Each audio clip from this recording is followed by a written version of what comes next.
this comes to the last part of my offering, is the conscious, non-conscious model. As a matter of fact, that's another offering of Upledger. Upledger had if you research any of that, this conscious, non-conscious model, which I explore very intimately in my book about water, talks about the consciousness level and of the therapist and the patient. And here's the way I see it, and it's a little bit different and it's a little bit new. You have the patient's conscious awareness, and that's on the upper, there's 3 circles. Everybody at that page? Handout? Second to last page. Second to last page in the handout. There's the patient consciousness on one side, conscious awareness, and the therapist consciousness awareness on the other side. Well, they commingle when you have touch. That's what intentional touch is all about. And that's what a craniosacral session, you see how they blend, the circle blends. And what the patient brings to the table, the patient brings trauma, pain, injury, loss, emotions, resistance, holding. I'm not letting that go. And their belief systems. You know, they told me, someone told me, I'm not good enough. Somebody told me, you can't. Somebody told me, I'm a loser.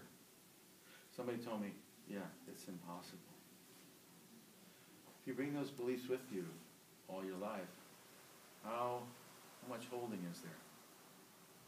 That's their conscious awareness. That's what they bring to the table. That's what they bring to the session. That's why they're a patient.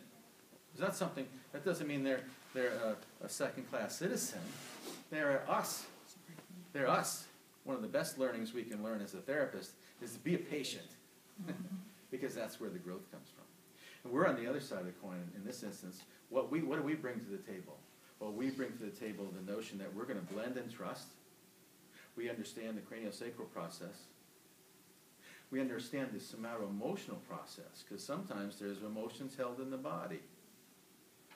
We have a willingness to touch.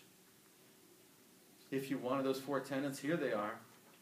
I'm going to promise. I don't know whether I can help you at all, but I'm going to promise. I'm going to try to be impartial, non-judgmental, ego-subordinated, and unconditionally present. And I'm going to be a witness. A witness is just not a spectator.